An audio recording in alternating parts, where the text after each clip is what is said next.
Hi, friends.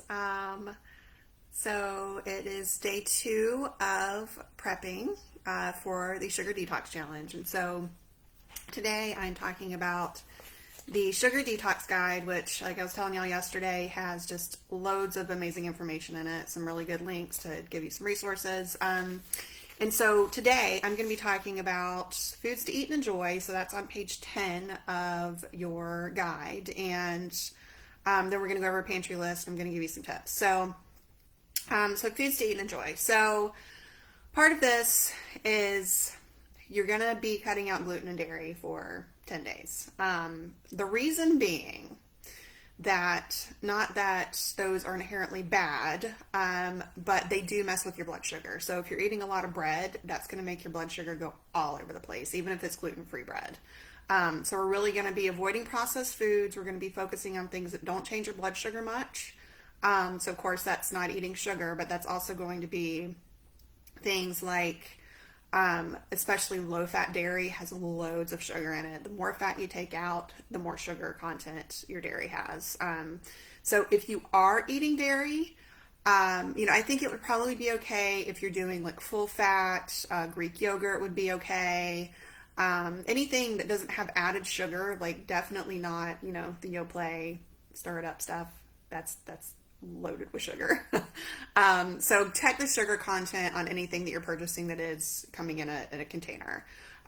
So foods to eat and enjoy, it's everything you would think. So, fish, chicken, nitrate-free deli meats. You can eat fruit, but we're going to do low sugar fruit. So berries, lemons, limes, things like that.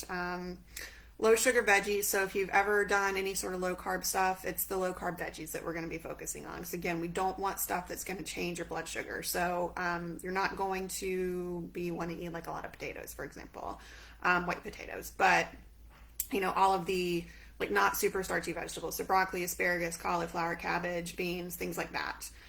Things that have a lot of fiber and don't have a lot of carbs in them. And seeds and nuts, you can have loads of those. Healthy fats, so things like flax oils, flax seeds, avocado, olive oil, and coconut oil. And so we're going to talk a little bit about a pantry clean out for you later, but make sure that the oils that you're using when you're cooking, so like I said, we're not going to be eating processed foods, so you don't have to worry about what oils are used in those. But whatever you're cooking with, like if you cook with vegetable oil, for example, you want to get that out of your kitchen. Just don't ever use it again. And the reason being is vegetable oils, for example, are very processed. Like they're not even close to something you're going to find in nature. Now you compare that to like unrefined coconut oil. That's just pressed coconuts. They're just pressing the oil out of it. The same with avocado oil. Olive oil, that's not the extra virgin olive oil that is the high quality stuff. There's just squeezed. It's not processed. So that's something that is very close to what you'd find in nature. But things like vegetable oil are really, really processed, and they're bleached, and they're not even close to anything that you would be eating anywhere except for something out of the factory. And so what happens when we eat these oils is we all know they're not good for us, right? Like they know that they can clog our arteries, things like that. But also when you eat those oils and then your body makes new cells, those cells have an impermeable cell wall. So if you think back to basic biology, right? We all had it in high school. And you talk about the cell makeup and the cell wall and the mitochondria and all the things in there. And then, when you're eating foods that have minerals, vitamins, all the protein, all the essential enzymes and stuff like that, those need to be able to get in and out of your cells. And so if you're eating a very processed oil and then a cell gets made with that, stuff can't get through. And so then that causes things like insulin resistance or super slow metabolism, or you have fatigue. And so that's why we want to avoid processed foods. One of the reasons we want to avoid processed foods. And also when you're cooking your own food, make sure that you're using high quality oils. And so, like I said, we're detoxing here. And so we're letting our liver do what it needs to do, clean everything out. And so we're not going to be putting more bad stuff on top of what we've already been putting in our bodies. We want to get it cleaned out. So check your oils in your kitchen. Now, foods to avoid, like I was just saying, processed foods. So even if you're going gluten-free, gluten-free bread still counts as a processed food. Pasta still counts as a processed food. So even if it's gluten-free and it's processed, you still want to avoid it. Artificial sweeteners. This is another one. So you really, for the next like 10 days when you start this, you either want to just completely avoid sugar, which I know can be really hard, but we're going to have some tips for how to deal with those sugar cravings. But if you have to have something, use stevia and use just a little bit of it, because you're also kind of trying to give your taste buds a break too. Because if you eat a lot of sweet stuff all the time, you get really used to it and you just kind of want things to be sweeter and sweeter and sweeter. But if you cut it out for a while and your brain just kind of isn't used to it anymore, you'd be amazed at how sweet, especially like processed baked goods, taste, and they're almost gross. So if you can give yourself a break from letting your brain feel that sweetness for a couple of days, you're going to have some huge benefits from it. And I'll say too that, like Diet Coke, if you're a Diet Coke drinker, aspartame is awful. Like, I cannot believe that the FDA allows it to be put in food. If you have a lot of aspartame, and there's loads of data on this, like, just don't take my word for it. Go look it up if you need to. But it can cause symptoms of MS. If you have a lowered seizure threshold, it can cause seizures. And does all sorts of really awful things to your body. So if you take one thing away from this, like if you're a Diet Coke drinker, maybe that's what you take away from this whole thing, and find an alternative to your Diet Coke. Even if you went to Coke Zero, that would still be better than drinking Diet Coke. Like, that stuff is awful for you. So, ran over.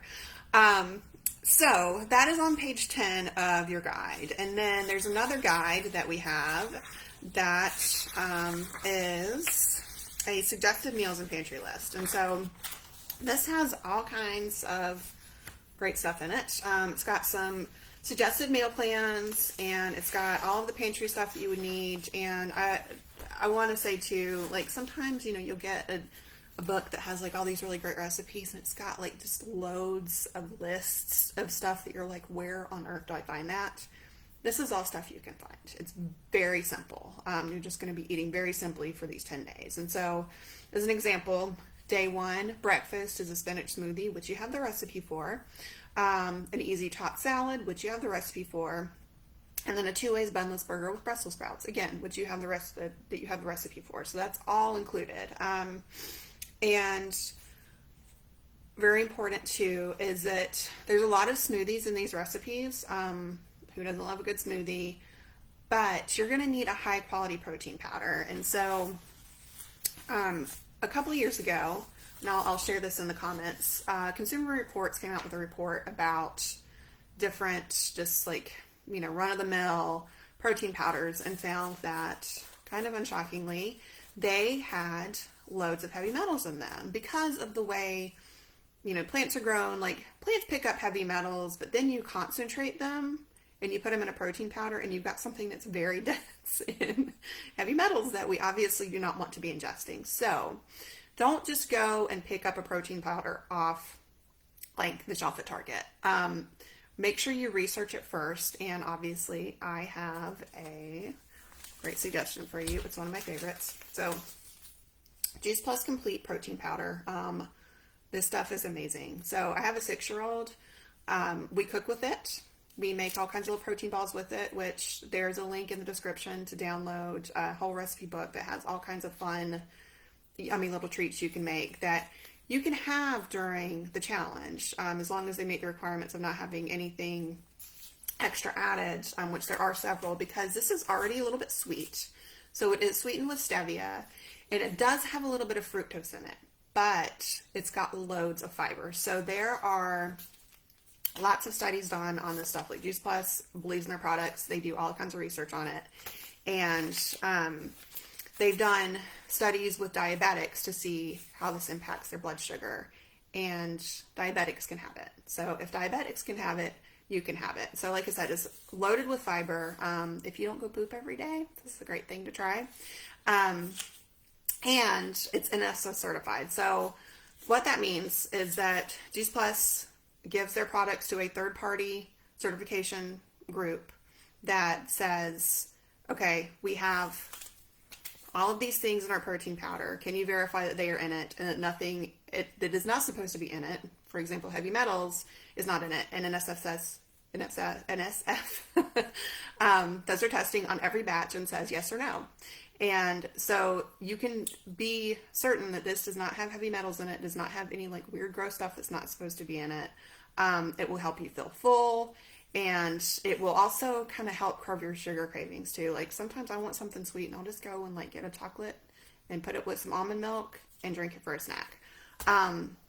Which brings me to my last point. So dairy-free milk. That's on your shopping list, and be really careful with buying the dairy-free milks because a lot of them are sweetened, a lot of them have added flavors, and so make sure that you're getting an unsweetened, unflavored almond milk or soy milk, whatever it is that you prefer. Make sure that it does not have added sugar because you don't want to put blood sugar up eating your smoothie in the morning. So that is it for today. There are some links in the description, so go check out the Juice Plus Complete. You can order that from my website. I am an affiliate. I believe in this stuff. I've been taking my Juice Plus capsules and eating my Complete for years, and it has been life-changing. That's a story for another day. So you can go check that out. In the comments, let me know if you have any questions. Same with downloading the all of the complete creations. There's loads of like really fun recipes in there. And make sure that you download your resources to go to follow the link, sign up for the Sugar Detox Challenge to make sure that you get all of your resources. And I'm also going to be sending out daily emails starting tomorrow, Wednesday, the 28th, to make sure that y'all are all caught up on everything you need and so that we're in contact and you know how to find me and ask me questions. So with that, I will see y'all tomorrow. Have a lovely evening and let me know if you have questions. Okay, bye.